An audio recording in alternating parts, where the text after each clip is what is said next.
السلام علیکم ورحمۃ اللہ وبرکاتہ۔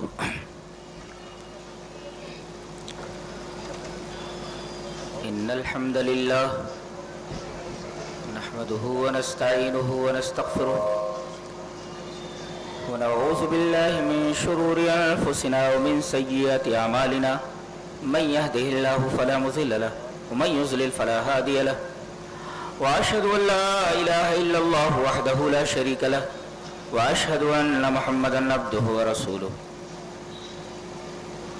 يا ايها الذين امنوا اتقوا الله حق تقاته ولا تموتن الا وانتم مسلمون يا ايها الناس اتقوا ربكم الذي خلقكم من نفس واحدة وخلق منها زوجها وبث منهما رجالا كثيرا ونساء واتقوا الله الذي تساءلون به والارحام ان الله كان عليكم رقيبا يا ايها الذين امنوا اتقوا الله وقولوا قولا سديدا يصلح لكم اعمالكم ويغفر لكم ذنوبكم ومن يطع الله ورسوله فقد فاز فوزا عظيما اما بعد فان خير الحديث كتاب الله وخير الهدي هدي محمد صلى الله عليه وسلم وشر الامور محدثاتها وكل محدثة بدعة وكل بدعة ضلالة الضلالة في النار اعوذ بالله من الشيطان الرجيم بسم الله الرحمن الرحيم يا أيها الذين آمنوا لا تقدموا بين يدي الله ورسوله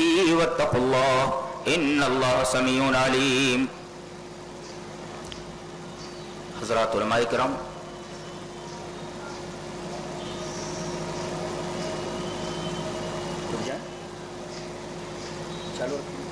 محترم سامعین و سامعات،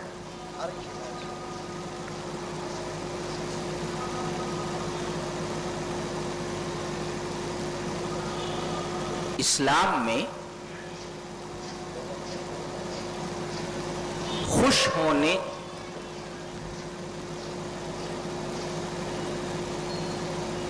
اور غمزدہ ہونے کی تو اجازت ہے، بالفاظ دیگر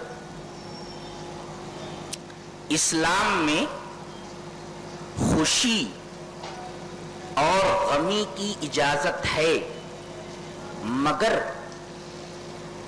خوشی منانے اور غمی منانے کا کوئی کانسیپٹ نہیں ہے۔ تقریر ختم ہو گئی، چلیں دوہراتا ہوں۔ اسلام میں خوش ہونے اور غمزدہ ہونے کی تو اجازت ہے، آپ خوش ہو جائیں، آپ غمزدہ ہو جائیں، اس کی اجازت ہے، مگر خوشی منانے یا غم منانے کا کوئی کانسیپٹ نہیں۔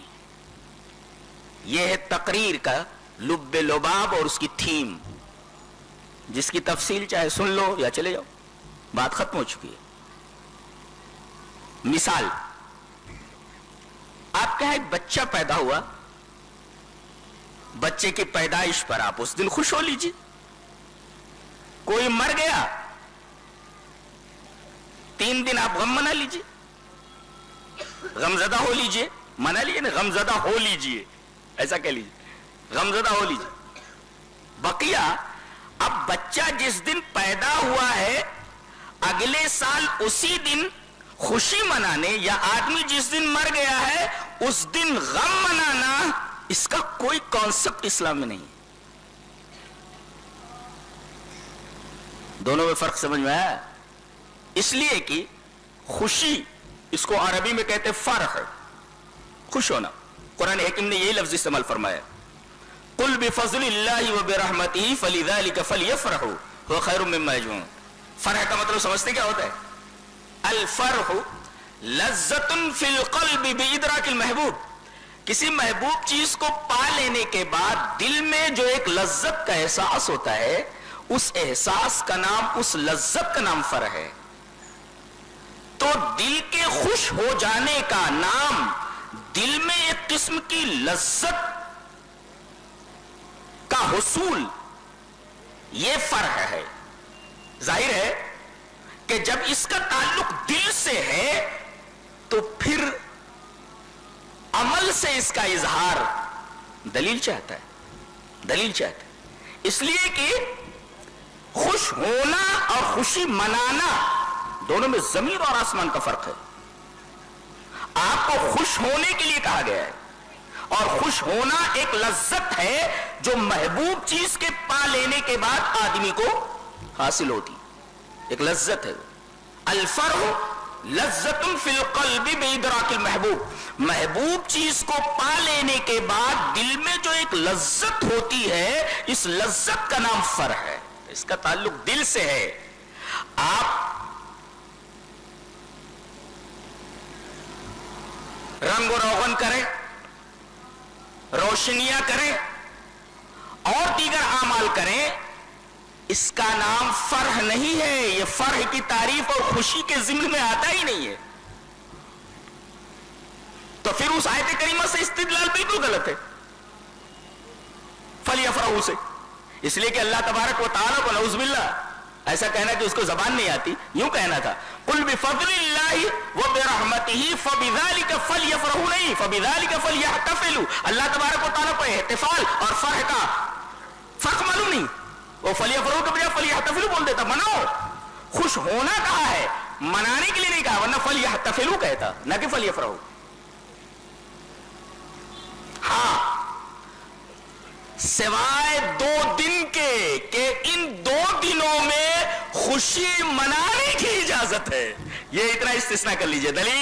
دلیل یہ حدیث پاک، وعن انس رضی اللہ تعالی عنہ قال قدم رسول اللہ صلی اللہ علیہ وسلم المدینة ولهم یومان یلعبون فیہما فقال ما هذان اليومان قالوا كنا نلعب فيهما في الجاهلية فقال رسول الله صلى الله عليه وسلم ان الله قد ابدلكم بهما خيرا منهما عيد الاضحى ويوم الفطر، رواه ابو داؤد في کتاب الصلاة، حضرت امام ابو داؤد اس حدیث کو کتاب الصلاة کے اندر لائے۔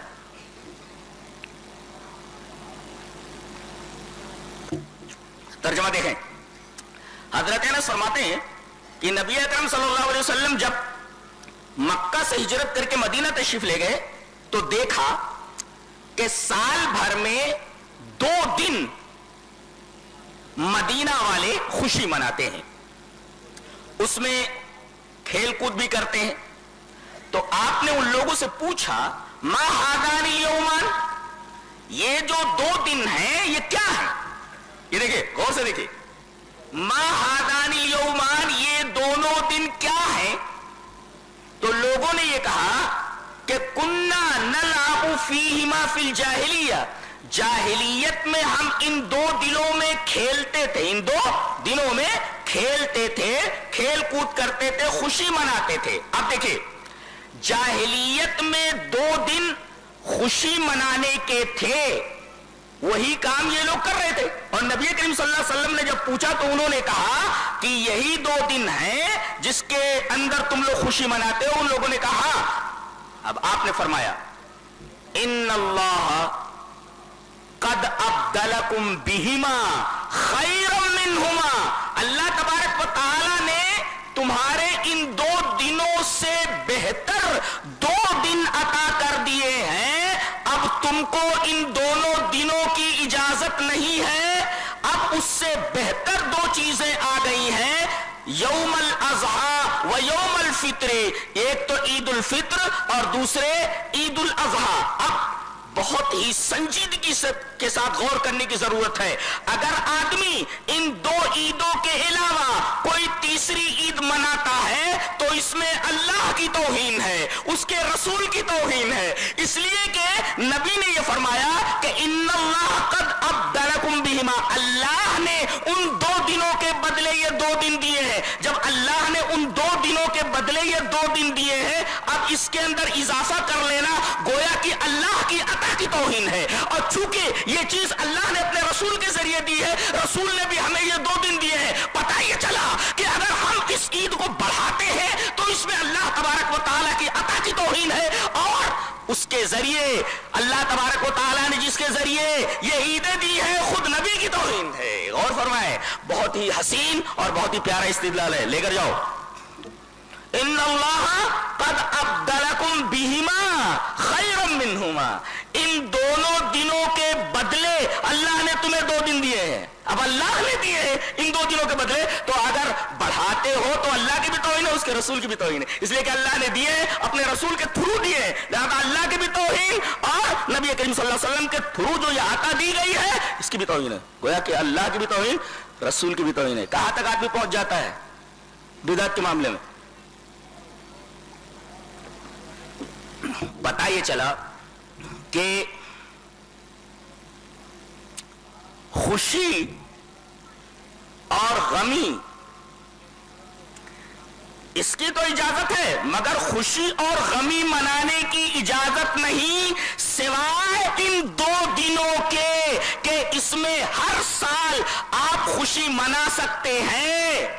رہا غمی منانے کا معاملہ، اس کے بارے میں کیا کسی دن کوئی حادثہ ہو جائے تو زندگی بھر اسی دن آپ غم مناتے رہیں؟ نہیں، اس کی اجازت نہیں ہے. غم زدہ ہونے کی اجازت ہے، مگر غم منانے کی اجازت نہیں ہے کہ ہر سال آپ غم منائیں اسی دن جس دن کوئی حادثہ آپ کے اوپر گزرا ہے.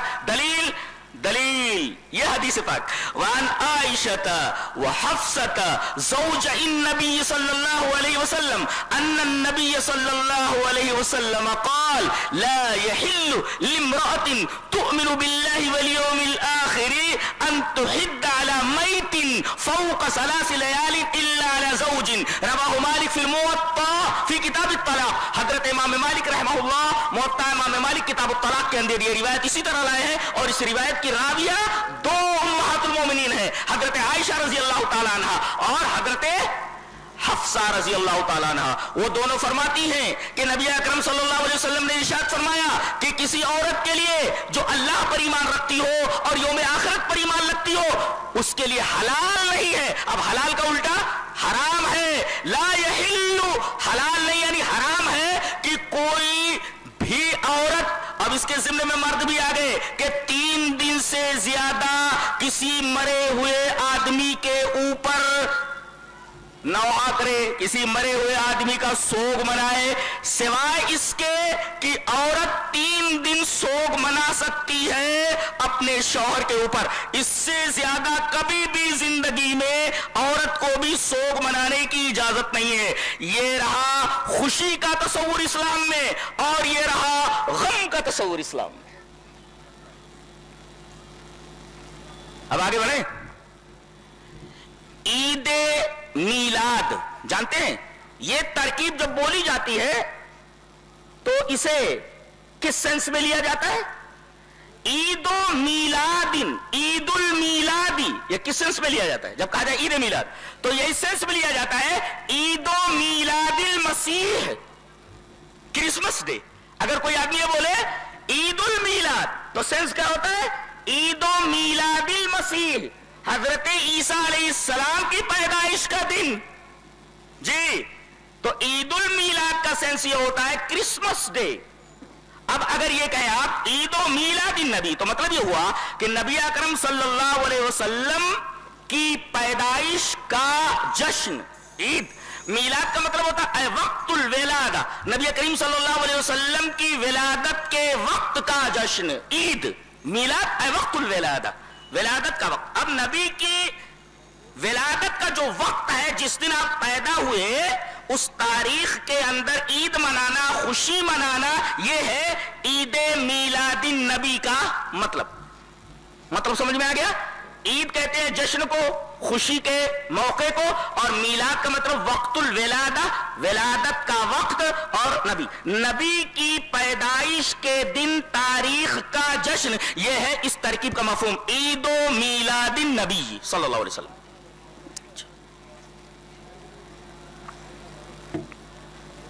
سب سے پہلا سوال اس پر یہ ہے کہ امت کا 3 طبقہ جس کے بارے میں نبی اکرم صلی اللہ علیہ وسلم کی ایک بڑی پیاری حدیث ہے، لے کر جاؤ سناتا ہوں. حدیث اس طرح وعن ابی ہریرہ رضی اللہ تعالی عنہ انہ قال سئل رسول اللہ صلی اللہ علیہ وسلم ای الناس خیر فقال انا والذین معی ثم الذین علی الاثر ثم الذین علی الاثر ثم کأنہ رفض من بقی. رواہ احمد فی مسندی. روایت بالکل صحیح ہے. حضرت امام احمد بن حنبل رحمہ اللہ اس حدیث پاک کو ایسے مسند احمد کے اندر لائے. راوی حضرت ابو ہریرہ ہے. حضرت ابو ہریرہ فرماتے ہیں کہ نبی اکرم صلی اللہ علیہ وسلم نے ارشاد فرمایا، بلکہ اس وقت جب آپ سے سوال کیا گیا، ایک آدمی سوال کرتا کہ اللہ کے رسول سب سے بہتر لوگ کون ہیں؟ ای الناس خیر، لوگوں میں اس روئے زمین پر سب سے بہتر لوگ کون؟ آپ نے فرمایا انا والذین معی، میں اور میرے ساتھ جو ہیں. اللہ اکبر. یہ مئی کا مطلب ہوتا ہے میرے ساتھ. یہ ماں کا لفظ بہت ہی عجیب و غریب ہے.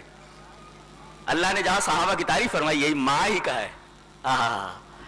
محمد الرسول اللہ والذین معہ، یہ نہیں کہا والذین صاحبہم، ایسا نہیں کہا کہ جن لوگوں نے نبی کریم صلی اللہ علیہ وسلم کی صحبت اٹھائی، اسے نہیں کہا کہ والذین معہ، کیا کہ ماں معیت، سکھ میں آپ کے ساتھ، دکھ میں آپ کے ساتھ، مسجد میں آپ کے ساتھ اور میدان جنگ میں آپ کے ساتھ، ہر جگہ یہ معیت ہے. آپ نے فرمایا انا والذین معی، میں اور جو میرے ساتھ ہیں. صحابہ نہیں کہا والذین معی.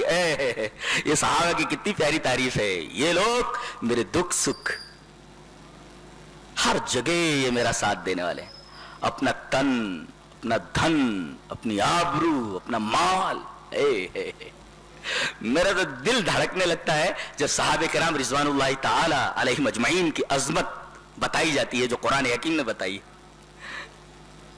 دیکھو ہم لوگوں سے پیار کس سے ہوتا ہے؟ ہم لوگوں کو پیار کس سے ہوتا ہے؟ بیوی سے، کسی چھوکری سے، مال سے، اولاد سے. ان تمام چیزوں سے ہمیں محبت ہوتی ہے. محبت کس سے ہوتی ہے؟ انہی تمام چیزوں سے. لیکن یہ عجیب و غریب لوگ تھے، جانتے ہیں انہیں کس سے محبت ہو گئی تھی؟ انہیں ایمان سے محبت ہو گئی تھی. وَلَكِنَّ اللَّهَ حَبَّبَ إِلَيْكُمُ الْإِيمَانَ، انہیں ایمان سے محبت ہو گئی تھی. اب بتائیے جس کو کسی سے محبت ہو جائے تو اس کے پیچھے اپنا سب کچھ لٹا دیتا ہے. ظاہر ہے کہ اللہ فرماتا ہے کہ میرے نبی کے صحابہ کو ایمان سے محبت ہو گئی تھی، لہذا ایمان کے لیے انہوں نے اپنا سب کچھ قربان کر دیا. یہ اللہ نے تعریف فرمائی ان کی. دنیا کی محبتیں تو ہوتی ہیں، لوگ اس سے محبت کرتے ہیں، اس سے محبت کرتے ہیں، اس سے محبت کرتے ہیں. یہ صحابہ کرام کی سب سے بڑی تعریف ہے، مدح ہے اور توصیف ہے جو اللہ نے فرمائی کہ حبب الیکم الایمان، ان لوگوں کو ایمان سے محبت ہو گئی تھی. یہ بڑے عجیب لوگ تھے. تو آپ نے فرمایا کہ جانتے ہو، تم پوچھ رہے ہو کہ سب سے بہتر لوگ کون؟ آؤ میں بتاتا ہوں کہ سب سے بہتر لوگ کون. انا والذین معی، میں اور میرے صحابہ، پہلا طبقہ. دوسرا ثم الذین علی الاثر، جو میرے صحابہ کے طریقے پر ہے. اثر مانے آدمی چلا اور اس کے قدم کے نشانات بنے، اس نشان کے اوپر جو لوگ قدم رکھتے ہیں اس کا اثر بولتے ہیں. ثم الذین علی الاثر ہے. ثم الذین علی الاثر کہہ کر کے ایک نقطہ بتایا گیا.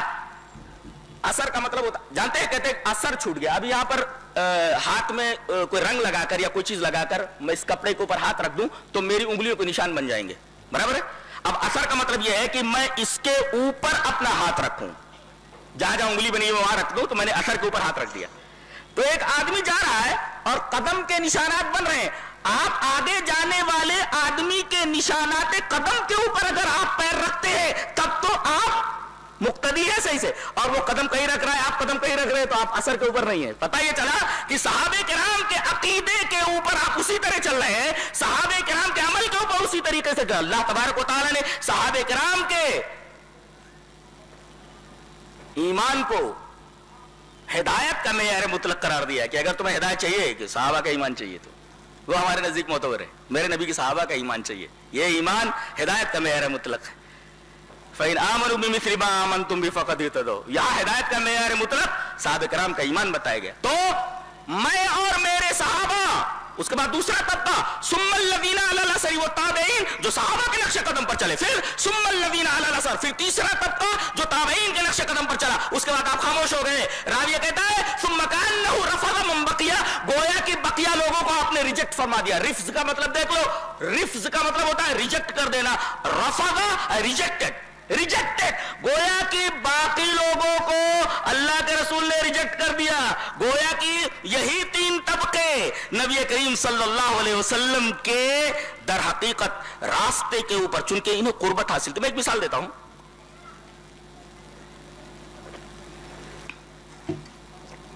یہ روشنی ہے، غور سے دیکھیں، یہ روشنی. اب اس کی شدت کا دائرہ یہاں تک ہے، اس کے بعد تھوڑے فاصلے تک اس کی شدت کم ہو جاتی ہے، اور وہاں سے لے کر وہاں تک روشنی شدت اور کم ہو جاتی ہے، پھر اس کے بعد اندھیرا شروع ہو جاتا ہے. ہاں ایسا ہے. تو صحابہ نبی سے بہت قریب تھے.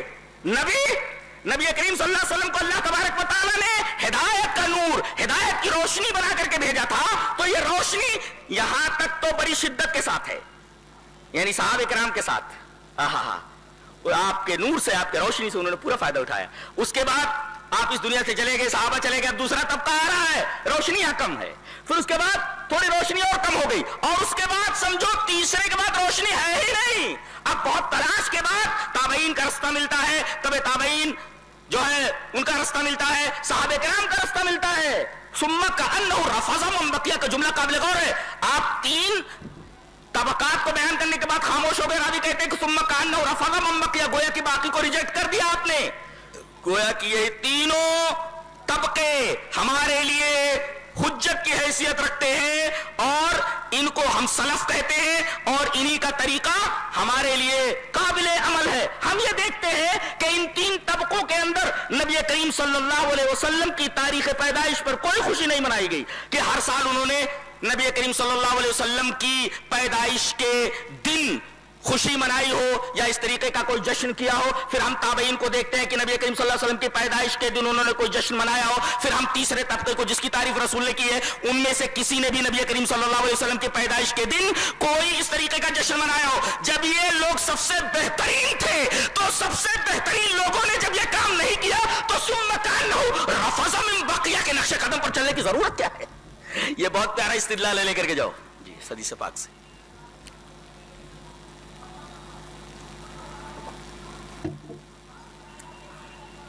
کتنی بات سمجھ میں آئی؟ اچھا، اب یہ جان لیں کہ رسول اللہ صلی اللہ علیہ وسلم کی پیدائش کس دن ہوئی اور آپ کی وفات کس دن ہوئی. دن تو ایک ہی ہے. یہ عجیب اتفاق ہے کہ پیر کے دن نبی کریم صلی اللہ علیہ وسلم کی پیدائش ہوئی، اور پیر ہی کے دن آپ پر قرآن اترنا شروع ہوا. پیر کے دن ہی نبی کریم صلی اللہ علیہ وسلم نے ہجرت فرمائی، اور پیر کے دن ہی آپ صلی اللہ علیہ وسلم کی وفات ہوئی. گویا کہ پیدائش کا دن پیر ہے اور انتقال کا دن بھی پیر ہے. اتنا معلوم ہوا. لیکن دن تو متعین ہے، پیر پیدائش کا دن بھی اور وفات کا دن بھی، دونوں پیر ہی کا دن ہے. لیکن تاریخ میں اختلاف ہے. امام سہیلی کی ایک کتاب ہے الروض الانف، اس کو بعض لوگ الروض الانف پڑھتے، غلط ہے وہ. الروض الانف، انف کا مطلب ہوتا ہے الجدید، یعنی الروض الانف کا مطلب ہوتا ہے نرسری. نرسری یعنی بالکل نیا باغ، نیا باغ.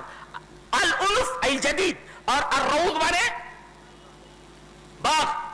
تو نئے باغات اگر اس کو جمع مان لیا جائے تو الروض کو، تو الروض الانف، اس لیے کہ انف یہ جمع کی بھی صفت آتی ہے اور واحد کی بھی صفت آتی ہے. الکلؤ الانف بھی بولتے نئی نئی گھاس کو جی. تو یہ واحد کی بھی صفت بن جاتی ہے اور جمع کی بھی صفت بن جاتی ہے. تو گویا کہ الروض الانف، نئے نئے باغ، نئے نئے گارڈنز.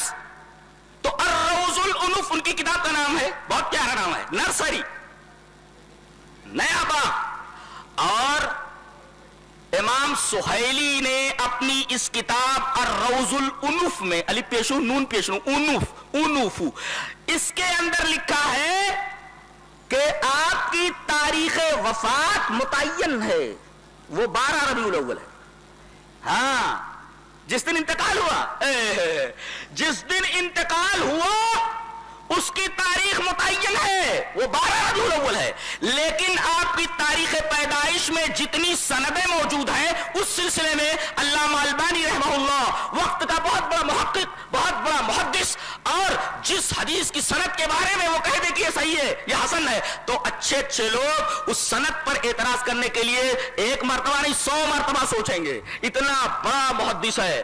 کون؟ علامہ البانی. انہوں نے علامہ حافظ عماد الدین بن کثیر رحمہ اللہ کی جو مشہور کتاب ہے السیرۃ النبویہ، السیرۃ النبویہ جو حافظ عماد الدین بن کثیر کی کتاب ہے، اس کی انہوں نے تخریج اور تحقیق کی ہے. تو السیرۃ النبویہ جو حافظ عماد الدین بن کثیر کی سیرت کے اوپر کتاب ہے جس کا نام السیرۃ النبویہ ہے، علامہ البانی نے اس کی تخریج اور تحقیق کی ہے. اس کے اندر وہ لکھتے ہیں کہ نبی کی پیدائش کے بارے میں جتنی بھی روایات آتی ہیں ہر ایک روایت کی سند عیبدار ہے، کوئی بھی روایت صحیح نہیں ہے، ہر روایت کی سند کے اندر کوئی نہ کوئی عیب موجود ہے. لیکن سب سے زیادہ صحیح سند جو ہے وہ امام مالک کی سند ہے جو 8 تاریخ بتاتی ہے کہ آپ صلی اللہ علیہ وسلم کی پیدائش 8 تاریخ کو ہوئی. یہ میں نہیں کہتا، یہ السیرۃ النبویہ کی تحقیق کرتے ہوئے علامہ البانی نے بدلائل ثابت کیا ہے کہ نبی کریم صلی اللہ علیہ وسلم کی پیدائش کا دن، تاریخ، دن تو متعین ہے مگر تاریخ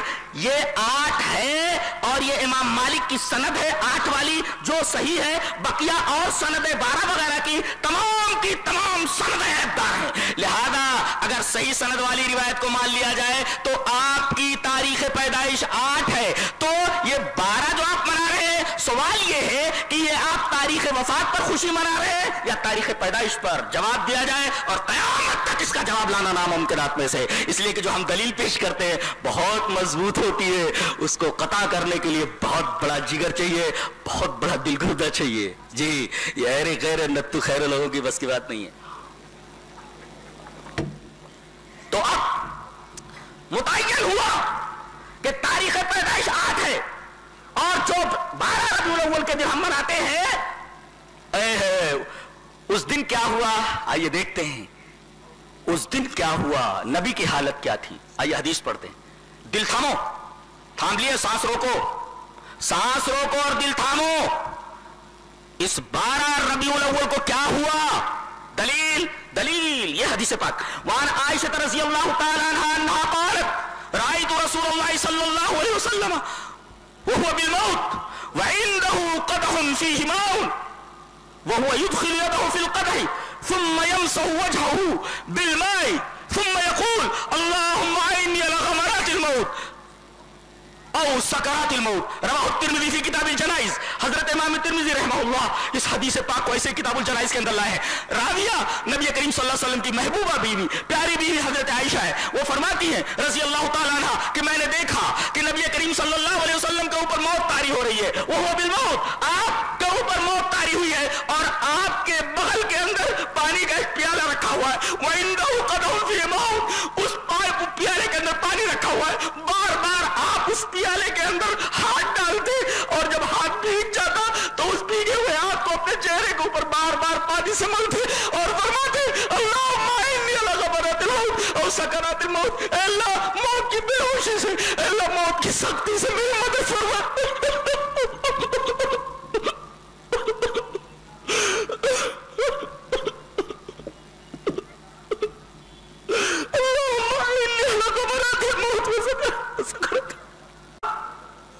موت کی بے ہوشی اور موت کی سختی پر میری مدد فرما. حضرت عائشہ کیفیت بیان فرماتی ہے. یہ تو روایت ہوئی ترمذی کی جسے حضرت عائشہ نے روایت کیا ہے. خود حضرت عائشہ کی کیفیت کیا تھی وہ ایک حدیث میں دیکھتے ہیں. حدیث اس طرح. وعن عائشہ رضی اللہ تعالی عنہ قالت مات النبی صلی اللہ علیہ وسلم وانه لبین حاقنتی وزاقنتی فلا اکره شدت الموت لأحد ابدا بعد النبی صلی اللہ علیہ وسلم. رواہ البخاری فی کتاب المغازی. حضرت امام بخاری رحمہ اللہ اس حدیث پاک کو ایسے کتاب المغازی کے اندر لائے.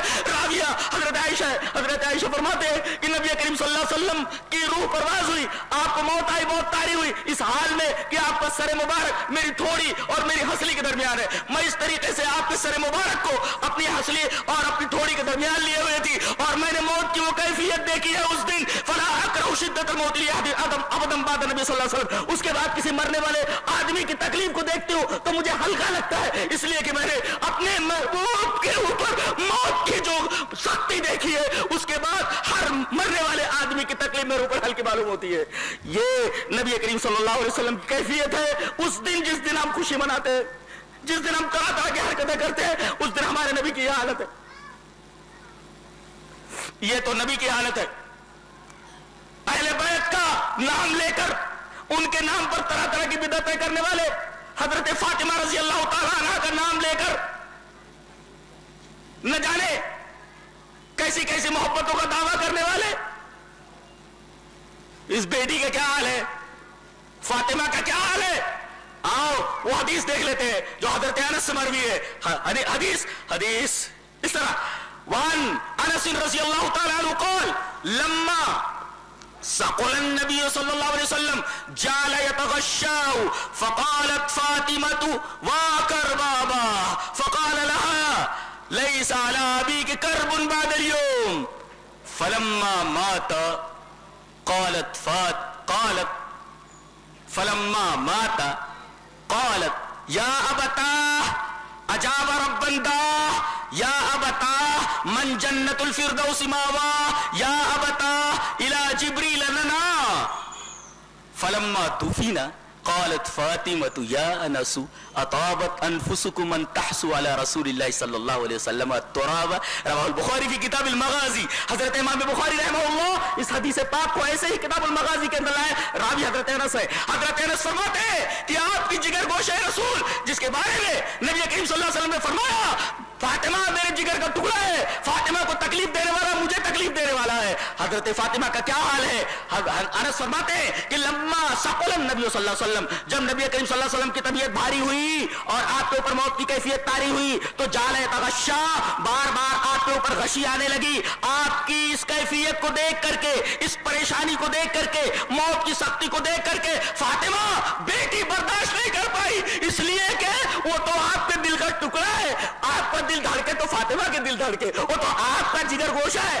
اپنے باپ کی پریشانی کو دیکھ کر کے فرمانے لگی واہ کر بابا، ہائے میرے باپ کی تکلیف، ہائے میرے باپ کی تکلیف، واہ کر بابا، ہائے میرے باپ کی تکلیف. نبی کریم صلی اللہ علیہ وسلم نے بچی کو اتنا پریشان دیکھا، کہا کہ میری بچی مت رو، لیس علی ابیک کرب بعد اليوم، آج اس موت کے بعد تیرے باپ کے اوپر کوئی بھی کرب، کوئی بھی تکلیف آنے والی نہیں. بخاری کی روایت ہے، بخاری کی روایت ہے. میری بچی تکلیف برداشت کر لے اور اس طریقے کی بات مت کر. میری بچی، میری جگر گوشہ، لیس علی ابیک کرب بعد اليوم، آج کے بعد تیرے باپ کے اوپر کوئی کرب اور کوئی تکلیف آنے والی نہیں ہے. اور جب آپ کا انتقال ہو گیا فلما ماتا تو حضرت فاطمہ نے فرمایا یا بتا ہائے میرے ابا، اجاب رب بنتا، اللہ نے بلایا اور آپ چلے گئے. اجاب رب بنتا، رب نے بلایا اور آپ چلے گئے. اور یا بتا اے میرے ابا من جنت الفردوس ماوا، جن کا ٹھکانہ جنت ہے. اور فرمایا یا بتا الی جبریل لنا، ہم جبرائیل کو آپ کے موت کی خبر سناتے ہیں کہ آپ اس دنیا سے جا چکے ہیں. اور اس کے بعد حضرت انس جب دفن کر کے آئے، تمام لوگ دفن کر کے آ گئے تو حضرت فاطمہ نے انس کو بلایا، کہا کہ انس ایک بات کہوں. روتے ہوئے حضرت فاطمہ نے کہا اطابت انفسکم ان تحسوا علی رسول اللہ صلی اللہ علیہ وسلم، تو تمہارا دل کیسے گوارا کیا ہوگا کہ تم نے نبی کریم صلی اللہ علیہ وسلم کے اوپر مٹی ڈالی ہوگی. ان تحسوا علی رسول اللہ صلی اللہ علیہ وسلم، یہ تو آپ کے جگر گوشہ حضرت فاطمہ رضی اللہ تعالی عنہا کی کیفیت ہے. آج فاطمہ یتیم ہو گئی ہے 12 وفات کو، اور آج فاطمہ یتیم ہوئی، اور آج حسن اور حسین کے نانا اس دنیا سے چلے گئے. ان کو کوئی سواری کرنے والا گھوڑا نہیں رہا، آپ اس دنیا سے چلے گئے. امہات المومنین بیوہ ہو گئی. اور یہ سب کچھ دیکھتے ہوئے موت کی تکلیف کیا ہے؟ ہم جشن منا رہے، ہم جو ہے شیر بن کر کے پتہ نہیں کیا کیا کر رہے ہیں، ہم روشنیاں کر رہے ہیں، ہم ناچ گانا کر رہے ہیں، عرس کر رہے ہیں، نہ جانے کیا کیا کر رہے ہیں. کبھی آپ نے دیکھا کہ نبی کریم صلی اللہ علیہ وسلم کس تکلیف سے گزرے؟ آپ نے دیکھا کہ اس دن حضرت فاطمہ رضی اللہ تعالیٰ عنہ کو کیا تکلیف ہوئی ہے، آپ کی بیوی حضرت عائشہ کو کیا تکلیف ہوئی ہے، تمام صحابیات اور اسی طریقے سے تمام امہات المومنین کس اذیت سے گزری ہے، کس تکلیف سے گزری ہے. آپ کو معلوم ہے یہ تو عالم تھا آپ کا، اور یہ تو عالم تھا آپ کی بیٹی کا. اور ماں کو روتے ہوئے دیکھ کر کے حضرت حسن اور حسین کی کیا حالت ہوئی ہوگی. محبت کرنے والے اہل بیت سے ذرا اپنے غریبان میں جا کر کے دیکھیں. سچی محبت کرنے والا اگر کوئی ہے اہل بیت سے اور صحابہ سے، صرف اہل حدیث الحمدللہ، اور وہ سچی اتباع کرنے والے ہیں نبی کریم صلی اللہ علیہ وسلم کی اور آپ کے صحابہ کی، اور اہل بیت سے سب سے زیادہ محبت کرنے والے. طرح طرح کے جو الزام لگائے جاتے ہیں یہ الزام خود ان کے گھر کے ہیں، ہم اس کو نہیں مانتے، ہم اس کو نہیں مانتے.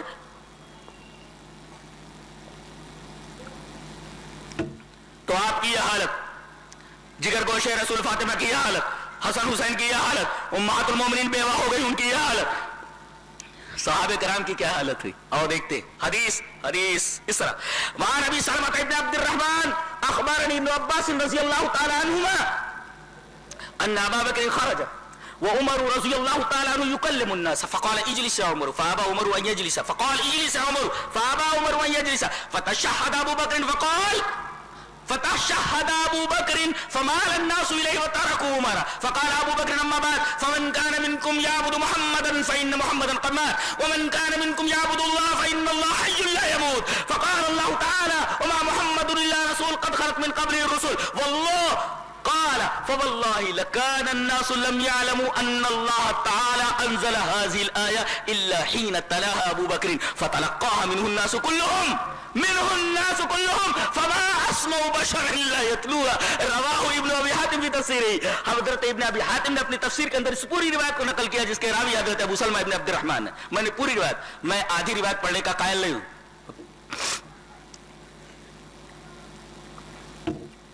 مجھے پوری روایت بھی یاد ہو اور اگر معلوم نہ ہو یہ کہاں ہے تو میں حدیث بیان نہیں کرتا. مجھے معلوم ہونا چاہیے یہ کس کتاب میں ہے اور کس چیپٹر میں اور کس باب کے اندر ہے.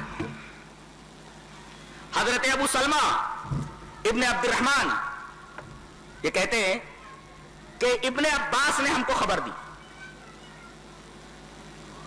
ابن عباس نے خبر دی کیا؟ کہ نبی کریم صلی اللہ علیہ وسلم کے انتقال کے بعد سارے صحابہ کرام کے ہوش اڑے ہوئے تھے، چپ چاپ بیٹھے ہوئے تھے. حضرت عمر رضی اللہ تعالیٰ عنہ کے ہوش تو اور زیادہ باختہ حواس باختہ ہوئے. انہوں نے کہا تمام لوگوں کے سامنے تقریر کر رہے وَيُكَلِّمُ النَّاسِ، لوگوں سے کلام کر رہے ہیں. وَعُمَرُ يُكَلِّمُ النَّاسِ، حضرت عمر کلام کر رہے ہیں لوگوں سے. کوئی اگر بولا کہ نبی کریم صلی اللہ علیہ وسلم کو موت آ گئی اس کی گردن اتار دوں گا، بولنا نہیں، کچھ گردن مار دوں گا اس کی. دیکھیے حضرت عمر کے ہوش گم ہو گئے. وہ آدمی جو میدان جنگ میں کبھی گھبرایا نہیں، وہ آدمی جو کبھی فیصلے میں کبھی گھبرایا نہیں، وہ آدمی اتنا پریشان ہے کہ ہوش اڑے ہوئے کہہ رہے ہیں اگر کسی نے کہا کہ نبی اس دنیا سے چلے گا اس کی گردن اتار دوں گا، گردن مار دوں گا. حضرت ابو بکر تشریف لائے، دیکھا کہ سارے صحابہ کرام چپ چاپ بیٹھے ہوئے ہیں. حضرت عمر بیان کر رہے ہیں کہ مرے نہیں وہ، اور اسی طریقے سے آپ کہیں چلے گئے ہیں جیسے موسیٰ کوہ طور پر چلے گئے تھے واپس آ گئے تھے، آپ بھی آ جائیں. آگے بیٹھ جاؤ، اجلس یا عمر، عمر بیٹھ جاؤ. فابا عمر، بولے نہیں بیٹھتا میں. پھر آپ نے کہا اجلس یا عمر، ڈبل کر بیٹھ جاؤ عمر. فابا عمر، نہیں بیٹھتا میں، نہیں. حضرت ابو بکر کی بات نہیں مان رہے، فابا عمر وہیں اجلسا. جب دیکھا کہ یہ بول رہے ہیں بیٹھ نہیں رہے تو انہوں نے فتشہد اقر بشہادتین، آپ نے اشہد ان لا الہ الا اللہ کہا واشہد ان محمد عبدہ رسول، فتشہد اقر بشہادتین. اور اس کے بعد آپ نے تقریر شروع کی. سنو، جیسے آپ نے تقریر شروع کی فمال الناس الیہ وترکوا عمر، تمام لوگ آپ کی طرف مال ہو گئے، حضرت عمر کو چھوڑ دی. حضرت عمر کی تقریر چالو ہوئی. فقال ابو بکر رضی اللہ تعالی عنہ، اللہ اکبر. امت کو کس انداز سے حضرت ابو بکر صدیق نے سنبھالا ہے، یہ دلیل ہے اس بات کی کہ آپ نبی کے بعد خلافت اولیٰ کے مستحق تھے. تمام صحابہ کرام چپ چاپ بیٹھے ہوئے ہیں. آپ کی سمجھ میں کچھ آ رہا میں کیا کر رہا ہوں؟ ایک ایک بات دلیل ہوتی ہے، دلیل. اگر آپ کے ذہن سے کوئی ایک بات، ایک جملہ ادھر ادھر ہوا، ایک دلیل غائب ہو جائے گی. جی تو دیکھ رہے ہیں حضرت عمر رضی اللہ تعالیٰ عنہ فیصلے میں بڑے ماہر، لیکن یہاں وہ ایک ایسی بات بول رہے ہیں جو بات لوگوں کی سمجھ میں آ تو رہی ہے یا نہیں آ رہی ہے، چپ چاپ بیٹھے ہوئے. حضرت ابو بکر نے اس معاملے کو سنبھالا اور کہا کہ سنو، فمن کان منکم یعبد محمدا فإن محمدا قد مات، جو تم میں سے محمد کی عبادت کرتا تھا وہ جان لے کہ محمد مر چکے ہیں، اور جو تم میں سے اللہ تبارک و تعالیٰ کی عبادت کرتا تھا وہ جان لے کہ اللہ زندہ ہے اور مرنے والا نہیں. یہ توحید کی دعوت دی ہے اس وقت. اور یہاں نبی کا حوالہ دینے کی کیا ضرورت ہے معلوم ہے؟ ایک نقطہ بتاتا ہوں، یہ نقطہ لے کر کے جاؤ. میں تو کہتا ہوں توحید کو جس طریقے سے ابو بکر نے سمجھا ہے آج کے وقت کا بہت بڑا فقیہ بھی نہیں سمجھ سکتا. جانتے ہیں میں نے اس حدیث پاک پر جب غور کیا، میں تو ویسے بھی قرآن حکیم کا ایک ادنا طالب علم ہوں، اور حدیث پاک کو جہاں تک ہو سکتا ہے میں اس کے اسرار، اس کے رموز کو دیکھتا ہوں، غور سے دیکھتا ہوں. اس حدیث پاک کے اوپر میں نے جب نظر ڈالی تو پہلے تو میری سمجھ میں نہیں آیا کہ انہوں نے نبی کریم صلی اللہ علیہ وسلم کی موت کا حوالہ کیوں دیا. موت کا حوالہ کیوں دیا؟ موت کا حوالہ اس وجہ سے دیا، اور ٹھیک ہے موت کا حوالہ دے دیا، یہ کہنے کی کیا ضرورت تھی کہ فإن اللہ حی لا یموت. تم میں سے جو محمد کی عبادت کرتا تھا سمجھ جاؤ کہ محمد مر چکے چکے. اور تم میں سے جو اللہ کی عبادت کرتا تھا وہ جان لے کہ اللہ زندہ ہے اور اسے موت نہیں آنے والی. اس میں اشارہ اس بات کی طرف ہے جو نبی کریم صلی اللہ علیہ وسلم کے موت کا قائل نہ ہو در حقیقت وہ اللہ تبارک و تعالیٰ کی ذات میں شرک کرنے والا, صفات کے اندر شرک کرنے والا, اللہ کی صفات میں شرک کرنے کے مرادف ہے. جی جی جی یہ مطلب ہے اس کا. اس لیے کہ اللہ کو موت نہیں آنے والی, پھر نبی کو اگر موت نہیں آئے گی تو اللہ تبارک و تعالیٰ کی صفت میں, صفت حی میں شریک ہو گئے نبی کریم صلی اللہ علیہ وسلم. یہ تو شرک ہے, یہ شرک فی صفات ہے. اور اس شرک فی صفات کو دیدہ ابو بکری نے پہچانا ہے. اللہ, میں تو حیران رہ گیا. استدلال سمجھ میں آیا؟ ہاں, یہ استدلال کی باریکی اور گہرائی ہے. نے فرمایا فمن کان منکم یعبد محمدا فإن محمدا قد مات ومن کان منکم یعبد اللہ فإن اللہ حی لا يموت. نبی مر چکے, اللہ زندہ ہے. اس کا مطلب اگر کوئی عقیدہ رکھتا کہ نبی مرے نہیں ہے تو اللہ کی صفت حی میں شرک کرتا ہے. یہ شرک فی صفات ہے, ظاہر ہے کہ شرک ہے بہت بڑا. لہذا عقیدہ یہ ہونا چاہیے کہ نبی کو صلی اللہ علیہ وسلم اس دنیا سے جا چکے ہیں. یہ مطلب ہے. اور اس کے بعد آپ نے آیت پڑھی وما محمد اللہ رسول قد خلت من قبل الرسل. نبی کریم صلی اللہ علیہ وسلم ایک رسول ہی تو ہیں, اور جیسے پہلے نبی تھے وہ گزر گئے, آپ بھی اس دنیا سے چلے گئے. کہتے ہیں کہ جب یہ آیت حضرت ابو بکر نے تلاوت فرمائی تو واللہ لکان الناس لم يعلموا ان اللہ انزل هذه الآیہ, لوگ یہ سمجھے کہ آیت ابھی نازل ہو رہی ہے جس وقت ابو بکر نے اس کو تلاوت کیا ہے. تو اس آیت کو ہر آدمی ان سے لے رہا ہے اور وہی پڑھ رہا ہے. فما اسمع بشر الا يتلوها, میں جس کو دیکھ رہا ہوں وہی آیت پڑھ رہا ہے. محمد اللہ رسول قد خلت من قبل الرسل وما محمد اللہ رسول قد خلت من قبل الرسل وما محمد اللہ رسول قد خلت من قبل الرسل فما اسمع بشر الا يتلوها. جس بھی آدمی کو تو کوئی یہی آیت تلاوت کر رہا ہے اسے لگ رہا ہے کہ یہ آیت ابھی نازل ہوئی ہے. اللہ اکبر. حضرت ابوبکر صدیق رضی اللہ تعالیٰ نے اس اہم معاملے کو, اس پیچیدہ معاملے کو کس طرح سنبھالا ہے, در حقیقت آپ کو خلافت اولیٰ کا مستحق بناتی ہے. ضرور خلافت اولیٰ کے مستحق تھے اور آپ کو صحیح خلافت دی گئی. دیکھیے تمام صحابہ کے حواس گم, تمام صحابہ کرام پریشان ہیں, تمام لوگ, خود نبی بھی پریشان تھے, اس دنیا سے چلے گئے.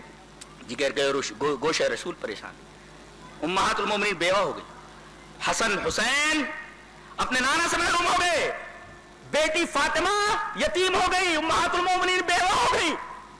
صحابہ کرام رضوان اللہ تعالی علیہ اجمعین پر پریشانیوں کے دکھ کے بادل ان کے اوپر چھا گئے. پورا مدینہ سناٹے میں ہے.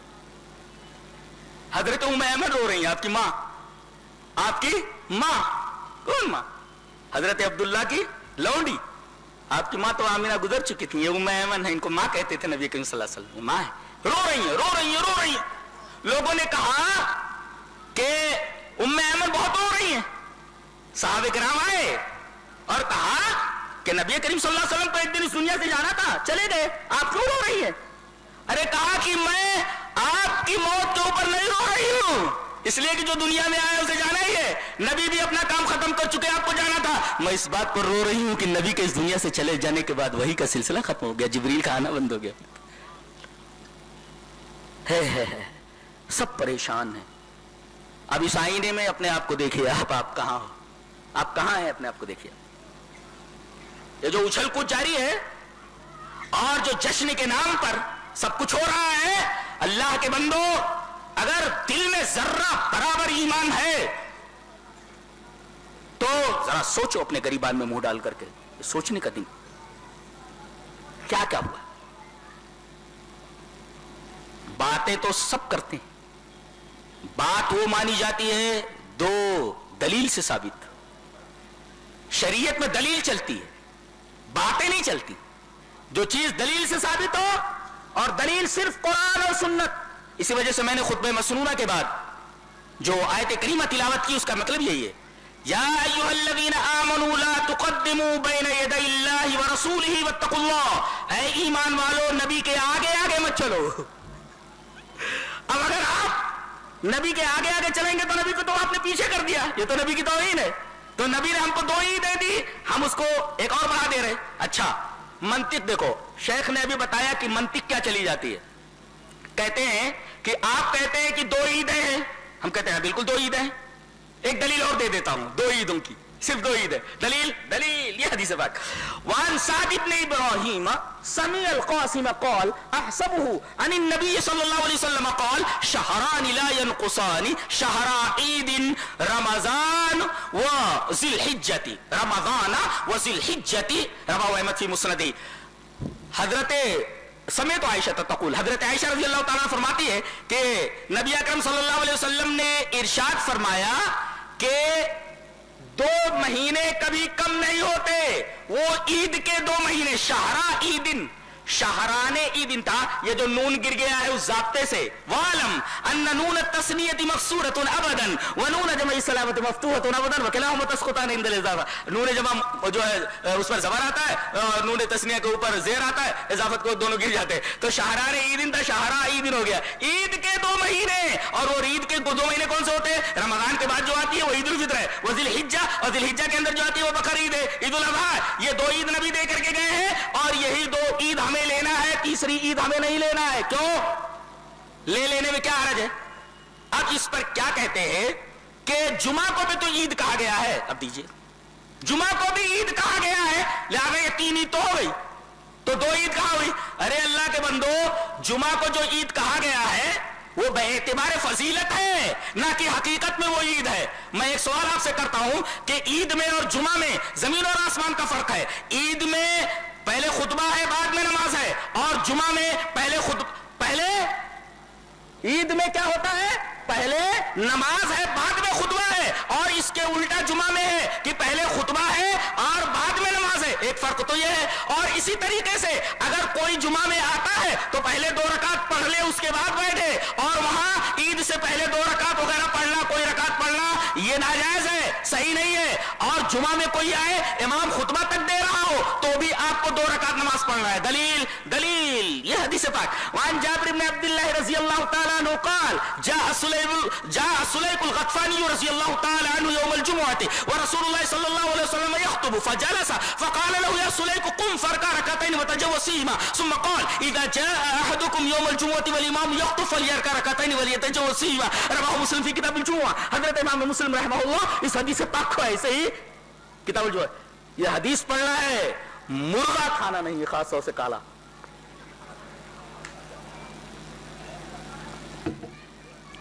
حضرت جابر بن عبداللہ فرماتے کہ نبی کریم صلی اللہ علیہ وسلم خطبہ دے رہے ہیں جمعہ کا, اتنے میں سلیق غطفانی آتے ہیں. غطفان قبیلے کے سلیق, نام رکھنا چاہیے بچوں کا, لڑکوں کا نام رکھنا چاہیے. سلیق بہت پیارا نام ہے, سلیق, سین لام یہ اور لمبی کاف, سلیق غطفانی. یہ آئے تو یہ بیٹھ گئے, دیکھے نبی خطبہ دے رہے, بیٹھ گئے. آپ نے دوران خطبہ کہا سلیق قم یا سلیق, سلیق کھڑے ہو جاؤ. کہا کہ اللہ کے رسول کیوں؟ کہا کہ 2 رکعت ہلکی پڑھ کے بیٹھ جاؤ, 2 رکعت ہلکی پڑھو اس کے بعد بیٹھو.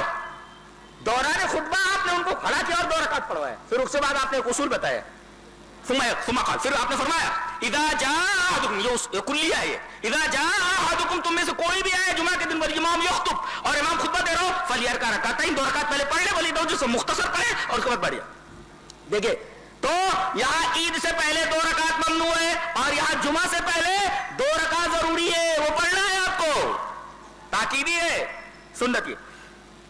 ایک فرق تو یہ ہو گیا, یہ دوسرا فرق ہو گیا. اور تیسرا فرق, عید کے دن روزہ رکھنا حرام ہے. اب جمعہ اگر ترتیب میں آ جائے, جمعہ ترتیب میں آ جائے, جیسے کوئی آدمی ایام میں 20 کے روزے رکھتا ہے, 13, 14, 15, اگر 15 آ رہا ہے ترتیب میں تو جمعہ کے دن روزہ رکھنا جائز ہے, لیکن عید کے دن روزہ رکھنا جائز نہیں ہے. لہذا جمعہ میں یہ تیسرا فرق ہوا, عید اور جمعہ کے دن. اور اسی طرح اگر عید اور جمعہ دونوں جمع آ جائیں تو اس میں سے اختیار رہتا ہے, چاہے آپ عید پڑھیں چاہے آپ جمعہ پڑھیں. میں کہتا ہوں کہ اگر جمعہ آ جائے 12 ربیع الاول کے اندر تو کیا یہ اختیار ہے؟ قطعاً اختیار نہیں ہے. تو یہ تمام فروق موجود ہے. سو جمعہ کو یہ کہنا کہ وہ عید ہے, اس عید کی طرح جو نبی نے ہمیں دیا ہے, بالکل غلط اور بوگس استدلال ہے. یہ استدلال اس قابل ہے کہ اسے ردی کی ٹوکری میں پھینک دیا جائے, یلقا فی سلۃ المحملات, یہ اڑا کر کے ردی کی ٹوکری میں ڈال دیا جائے. اللہ. تو اب جمعہ کو عید کے اوپر قیاس کر کے اس طریقے کی بات کہنا یہ جائز نہیں ہے, اس لیے کہ جمعہ کو جو عید کہا گیا ہے در حقیقت بے اعتبار فضیلت ہے, نہ کہ وہ حقیقت میں عید ہے. حقیقت میں عید اگر ہو تو اس طریقے کا فرق نہیں ہونا چاہیے, اور دنیا بھر کے فروق موجود ہیں. اس کے بعد آخری بات، یہ بدعت، یہ 12 ربیع الاول کے دن یہ تمام جشن وغیرہ کی، یہ اس کو عید میلاد کی بدعت کس نے ایجاد کی؟ آپ کو معلوم ہے سب سے پہلے فاطمی شیعوں نے ایجاد کیا اس کو، یہ چلتا رہا تمام بدعتوں کے ساتھ، یہ بھی چلتا رہا، یہ عید میلاد بھی چلتا رہا۔ سلطان صلاح الدین ایوبی رحمہ اللہ جب آئے تو ان کو بدعتوں سے سخت چڑ تھی، انہوں نے بند کرا دیا، تمام بدعتوں کو بند کروا دیا۔ ان کے اس دنیا سے چلے جانے کے بعد ان کا جو بہنوئی تھا، سلطان صلاح الدین ایوبی کا بہنوئی جو تھا، اس کا نام تھا مظفر الدین ابو سعید کوکبوری۔ اس بدماش نے کیا کیا، ایک ملا جو تھا موصل کا، عمر ابن محمد ایک ملا تھا، اس ملا کے کہنے پر اس بہنوئی نے سلطان صلاح الدین ایوبی کے، جس کا نام مظفر الدین ابو سعید کوکبوری تھا، اس نے اس بدعت کو پھر سے ایجاد کیا۔ اور کب ایجاد کیا؟ 650 میں۔ اب یہ 650 سے اس نے پک اپ پکڑ لیا ہے، 650 کے اندر سے اس نے پک اپ پکڑ لیا ہوا ہے، اور یہ مسلسل چلتا چلا آ رہا ہے۔ اس کا مطلب یہ ہوا 650 کو اگر ہم مان لیں 650 ہجری کو، گویا 341 تک، یعنی تقریباً 300 سالوں تک جو خیر القرون کا 3 طبقات کا یہ بدعت نہیں پائی جاتی۔ تو نبی کریم صلی اللہ علیہ وسلم نے 3 طبقات کو اچھا کہا ہے، ثم رفع کانہم بقیہ کو ریجیکٹ کر دیا ہے، تو یہ تو بعد کی بدعت ہے۔ اسے کس طریقے سے ایمان کی کوئی چیز یا اسی طریقے سے شریعت کی کوئی چیز کہا جا سکتا ہے؟ یہ تو نہ نبی کے زمانے میں، نہ صحابہ کرام کے زمانے میں، نہ تابعین کے زمانے میں، نہ تابعین کے زمانے میں، 300 سالوں تک اس بدعت کا وجود نہیں ہے۔ اور کیوں یہ بدعت ہے اور اس سے بچنا کیوں چاہیے؟ 2 دلیلیں دیتا ہوں۔ دلیل یہ حدیث پاک،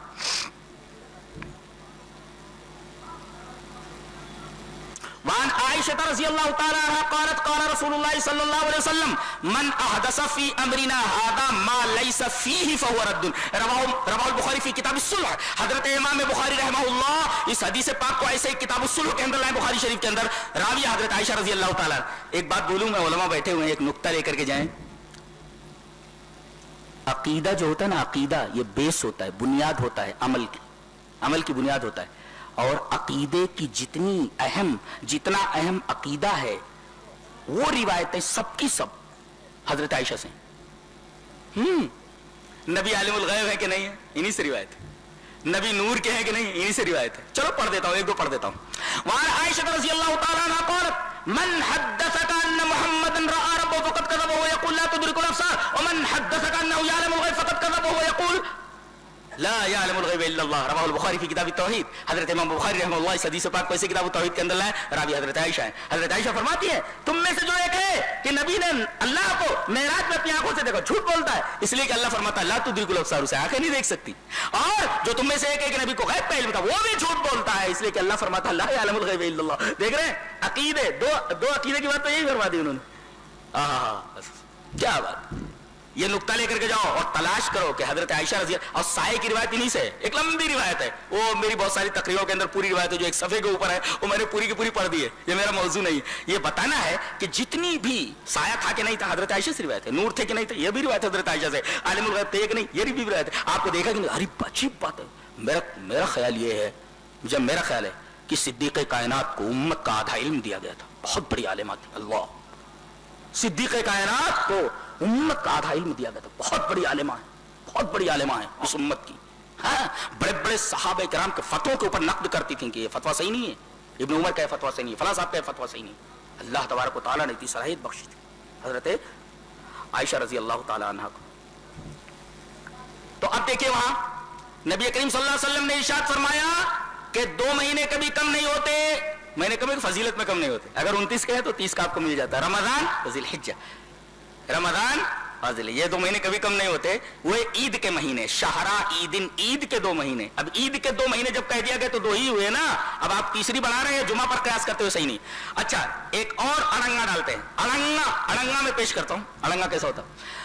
اللہ نے فرمایا وَأَمَّا بِنِعْمَةِ رَبِّكَ فَحَدِّثْ، اللہ نے فرمایا اپنے رب کی نعمت کو بیان کرو، ٹھیک ہے، نعمت کو بیان کرو، تو کیا کرنا؟ کہتے ہیں اس سے عید میلاد النبی کا ثبوت ملا۔ شیخ نے فرمایا نہیں، مارو گھٹنا پھوٹے سر، ویسے ہی۔ اب اس کا رد کیسے کریں گے؟ آپ رد دیکھیے، اس سے پہلے نبی کو 2 حکم اور دیے گئے ہیں، فَأَمَّا الْيَتِيمَ فَلَا تَقْهَرْ وَأَمَّا السَّائِلَ فَلَا تَنْهَرْ وَأَمَّا بِنِعْمَةِ رَبِّكَ فَحَدِّثْ. یہ 3 حکم دیے گئے. اس حکم سے پہلے 2 حکم اور ہے. گویا کہ یہ حکم انبیاء یہ نبی اکرم صلی اللہ علیہ وسلم کو ہے کہ آپ ایک تو قہر مت کیجئے کس کے اوپر؟ مانگنے والے کے اوپر. کوئی مانگنے کے لیے آئے, قہر کا مطلب سمجھاؤں؟ کبھی غور کیے اس آیت کریمہ پر؟ تفسیر کا ایک نقطہ بتاتا ہوں. علماء بیٹھے ہوئے ہیں, اب ذرا موڈ ہے تھوڑا سا تفسیر کا, اس لیے کہ میری تفسیر کی کتاب آ رہی ہے انشاءاللہ رمضان سے پہلے ہی, تقریباً 1,500-2 ہزار صفحات پر آ رہی ہے. امت کے لیے, علماء کے لیے ایک بہترین تحفہ ہے. ٹائپ کے مرحلے سے گزر چکی ہے الحمدللہ, اب طباعت کے مرحلے میں آنے والی ہے. 1,500 صفحات سے زیادہ کی ہے, اور تمام نکات ہی ہیں, اسرار ہیں پورے کے پورے. جی, قہر کے اوپر بحث کریں, فلا تقہر پر. ترجمہ کیجئے. میں قرآن حکیم کے اوپر غور کیسے کرتا ہوں وہ دکھتا ہوں, آپ کو دکھاتا ہوں. فَأَمَّا الْيَتِيمَ فَلَا تَقْهَرْ وَأَمَّا السَّائِلَ فَلَا تَنْهَرْ. یتیم کے اوپر لا تقہر, قہر مت کیجئے. قہر کا مطلب کیا ہوتا ہے؟ کبھی غور کیے؟ ترجمہ میں کیا دیکھتے ہیں؟ ترجمہ میں لکھا رہتا ہے یتیم کے اوپر آپ سختی نہ کیجئے. اچھا, یہ سختی نہ کیجئے. اچھا, کوئی ترجمہ کرتا ہے یتیم کے اوپر آپ دباؤ نہ ڈالیے. ٹھیک ہے, وہی سختی ہے, وہی دباؤ ہے, لیکن اس کا حقیقی معنی کیا ہے؟ یہی میں کہتا ہوں, جب تک عربی نہ جانتا ہوں آدمی قرآن حکیم کو گہرائی کے ساتھ نہیں سمجھ سکتا. قہر کا مطلب سمجھا رہا ہوں. عربی میں کہا جاتا ہے قہرت النار اللحم, آگ نے, قہرت النار اللحم, آگ نے گوشت کو جلا کر اس کا پانی نکال دیا. یہ مطلب ہوتا ہے. تو قہر کا مطلب کیا ہوا؟ آگ نے, اب یہ آگ ہے, اس کو اوپر گوشت رکھ دیا آپ نے, اب اس گوشت کے ٹکڑے کو آگ نے کیا کیا؟ پہلے تو اس کا پانی نکال دیا. تو ایک تو اس کے اندر جو قوت کا جو مادہ تھا پانی وہ نکل گیا, دوسرے اس کی شکل بدل گئی. آگ پر ڈالنے کے بعد گوشت کی شکل بدل گئی, ایک تو شکل بدلی, اور دوسرے اس کے اندر جو پانی تھا وہ گر گیا اور نچوڑ گیا. ایسے نچوڑ گیا. کسی چیز کو جب پریس کرو, دباؤ تو بڑا رہتا ہے تو اسے دب جاتا ہے, پانی نکل جاتا ہے. تو در حقیقت قہرت النار واللحم سے یہ ہے. کیا کلام ہے, سبحان اللہ وبحمدہ سبحان اللہ العظیم. کلام ہے, کہاں سے بات کرتا ہے, کہاں سے بات. ساری بلاغتیں سر بسجود ہو جائیں اس آیت کریمہ کے ساتھ, ساری بلاغتیں سر بسجود ہو جائیں. قہر کا مطلب سمجھ میں آیا کیا ہوتا ہے؟ وہ مطلب نہیں ہوتا سختی کیجئے, سختی نہ کیجئے, وہ وہاں سے مشتق ہے. قہرت النار واللحم, آگ نے جب گوشت کو اس کے اوپر رکھ دیا گیا تو اس نے اس کی شکل بدل دی اور اس کا پانی نکال دیا. اب اس کے اندر غلبہ, تذلیل, ذلیل کرنا, اس کا مال غصب کر لینا, سارے کے سارے معنی آ گئے. اور یہ سارے کے سارے معنی اپنے اندر جو قہر کا لفظ سمیٹے ہوئے ہیں, یہ کوئی بھی چیز آپ اپلائی نہیں کر سکتے یتیم کے اوپر. اللہ اکبر. اگر آپ قہر کے اوپر غور کر لیں تو یتیم کی فضیلت کیا ہے لفظ قہر سے معلوم ہو جائے. آپ نے سوچا قرآن حکیم کیا ہے اور اس پر غور کیسے کیا جاتا ہے؟ جی جی جی جی, کبھی قرآن حکیم پر رکھ لیتے ایک دفعہ. ہاں, ایک بات بولوں, سیدھی سی بات ہے. ایک فَأَمَّا مَنْ ثَقُلَتْ مَوَازِينُهُ فَهُوَ فِي عِيشَةٍ رَاضِيَةٍ. ایک تدبر کریں قرآن پر کہ وہاں اعمال تولے جائیں گے. پلڑا ہے 2, برائیاں رکھ دی گئی, نیکیاں رکھ دی گئی. ہلکا جو پلڑا ہوتا ہے وہ اوپر چلا جاتا ہے, نیچے والا ہوتا ہے نیچے چلا جاتا ہے, جو بھاری ہوتا ہے. اچھا, تو جنت پہ چلا جائے گا. ٹھیک ہے, فَهُوَ فِي عِيشَةٍ رَاضِيَةٍ. اس کے عیشت راضیہ کیوں کہا گیا ہے؟ ارے کیا بات ہے. اللہ زندگی خود راضی ہو جائے اس سے, تو زندگی میں جو لوگ رہیں گے ان کا کیا حال ہوگا. چلو یہ تو ابھی آپ کی سمجھ میں نہیں آئے گا, یہ تو میں نے اشارہ کر دیا ہے, ہم اس پر بحث کر رہے ہیں. فَأَمَّا مَنْ خَفَّتْ مَوَازِينُهُ فَأُمُّهُ هَاوِيَةٌ. جس کے اعمال کا پلڑا اوپر ہو گیا, ہلکا ہو گیا, تو کہہ دینا چاہیے جہنم میں جائے گا, سب کہہ دینا چاہیے تھا نا. لیکن کہا اس کی ماں ہاویہ ہے, ماں, اماں اس کی. کیا کہا؟ جس کے اعمال کو ہلکے ہو گئے اس کی اماں ہاویہ ہے. اور پھر اماں کا تعارف کرا گیا, وما ادراک ما ہی. جانتے ہو یہ اماں کون ہے؟ ترجمہ کیا ہوگا؟ جانتے ہو یہ اماں کون ہے؟ نار حامیہ, دہکتی ہوئی آگ ہے. اچھا, اماں یہ دہکتی ہوئی آگ ہے. اچھا, تو یہ سب کے سب بچے ہوئے نا اس کے. غور کرو, تفصیل کا موقع نہیں. اللہ اکبر. کبھی قرآن حکیم کے اس نقطے پر اگر ہم بحث کریں گے بہت مزہ آئے گا آپ کو. اللہ. اور ایک نقطہ اور بتاؤں, جہنم میں اور گنہگار میں فرق کیا ہے؟ جہنم میں اور گنہگار میں فرق یہ ہے کہ گناہوں کا مزاج بھی گرم ہے اور جہنم کا مزاج بھی گرم ہے. نہیں, تبھی تو وہ دعا جو ہم پڑھتے ہیں اللہم اغسل خطایا بالماء والثلج والبرد، اے اللہ میرے گناہوں کو تو دھل دے پانی سے، یہ تھوڑا کم ٹھنڈا ہوتا ہے، والثلج برف سے دھل دے، برف سے دھل دے یہ ذرا اور ٹھنڈا ہوتا ہے، والبرد اور اولے سے دھل دے یہ اور زیادہ ٹھنڈا ہوتا ہے۔ یہ دعا بتاتی ہے کہ در حقیقت گناہوں کا مزاج بڑا گرم ہوتا ہے، اسی وجہ سے چوری کرتے ہوئے، زنا کرتے ہوئے اور بدکاری کرتے ہوئے آدمی پسینے پسینے ہو جاتا ہے، گناہوں کا مزاج گرم ہے اور جہنم کا مزاج گرم ہے۔ تو اماں اور بچے بیستل اللہ بیست الوالدۃ وبئس الولد، کتنی بری اماں ہے اور کتنے برے بچے ہیں۔ بیست الوالدۃ وبئس، قرآن حکیم پر غور کرو، جانتے ہو یہ دنیا میں ہماری ہلاکت اور تباہی کا واحد سبب کیا ہے؟ واحد سبب قرآن حکیم سے مہجوری ہے۔ اور ایک نقطہ بتا دوں علماء کو برا نہ لگے کہ مہجوری قرآن کے سب سے بڑے مجرم علماء ہیں، انہوں نے قرآن حکیم کو لوگوں کے سامنے پیش ہی نہیں کیا۔ مہجوری قرآن کے سب سے پہلے ان کے اوپر مقدمہ دائر کیا جائے گا قرآن حکیم کا، قرآن حکیم کے تعلق سے۔ یہ اتنی شاندار کتاب، اللہ اکبر، کون سا ایسا زندگی کا زاویہ ہے جس کے اوپر بحث نہ کی گئی ہو اس سورہ کریمہ، اس کتاب کے اندر، غور کرو۔ تو ہم بحث کر رہے تھے عید میلاد کے اوپر، ہم نے تمام احادیث اور آیات قرآنیہ میں ہم نے وَأَمَّا بِنِعْمَتِ رَبِّكَ فَحَدِّثْ سے لیا کہ اس سے استدلال کیا جاتا ہے کہ نعمت ہے آپ، لہذا نعمت کو بیان کیجئے۔ تو اس کے اوپر دو ہے کہ یتیم کے اوپر سختی مت کیجئے، یتیم کے اوپر دباؤ مت ڈالیے اور سائل کو جھڑکیے نہیں، یہ دو حکم اوپر، یہ تیسرا حکم ہے، لہذا یہ تینوں حکم سے آپ کو، یہ تینوں حکم آپ کے توسط سے پوری امت کو دیے گئے، تو پہلے آپ کو یہ کرنا ہے کہ آپ یتیم کے اوپر دباؤ نہ ڈالیں، یہ حکم آپ کے لیے، یہ بھی سائل کو مت ڈانٹیے حکم آپ کے لیے۔ اور یہ کہ اگر عید میلاد النبی کا مطلب یہ لیتے تو سب سے پہلے آپ کو منانا آپ کے اوپر فرض تھا، اس لیے کہ امر فرضیت کے لیے آتا ہے، لہذا سب سے پہلے آپ کو منانا تھا، اور اس کے پہلے مخاطبین صحابہ ہیں، سب سے پہلے انہیں منانا تھا۔ اس کا مطلب یہ استدلال بالکل پادر ہوا ہے، کوئی مطلب نہیں ہے اس کا، بوگس استدلال ہے، اس لیے کہ دو باتیں اوپر، پہلے کے دو احکام اوپر دیے گئے، یہ تیسرا اسی سے ملا ہوا ہے، لہذا وہ دونوں نبی سے، یہ بھی نبی سے، لہذا وہ دونوں جب نبی کے لیے تو یہ بھی آپ کے اوپر فرض ہونا چاہیے تھا کہ آپ بھی عید میلاد مناتے، لہذا آپ نے جب نہیں منایا، اس کے پہلے مخاطبین نے منایا، لہذا اس آیت کریمہ سے استدلال بالکل غلط ہے عید میلاد کا۔ آپ کی سمجھ میں آیا کچھ؟ اسی طریقے کے ایک نقطہ اور بتاتا ہوں کہ جتنے بھی اب خلاصہ بیان کر دیتا ہوں کہ شریعت اسلامیہ میں خوشی اور غمی کی اجازت ہے، مگر خوشی منانے اور غم منانے کا کوئی کانسیپٹ نہیں ہے سوائے 2 دن کے، 2 عیدوں کے جو نبی نے ہمیں دیے ہیں، اور مخالفین جن آیتوں سے استدلال کرتے ہیں ان استدلال کی جو کیفیت ہے وہ آپ دیکھ لیں کہ ان آیتوں سے استدلال بالکل غلط ہے، اور مخالفین کا ان تمام آیات سے استدلال باطل ہے۔ اللہ تبارک و تعالی ہمیں نیک عمل اور اچھی سمجھ کی توفیق عطا فرمائے۔ وآخر دعوانا ان الحمد للہ رب العالمین۔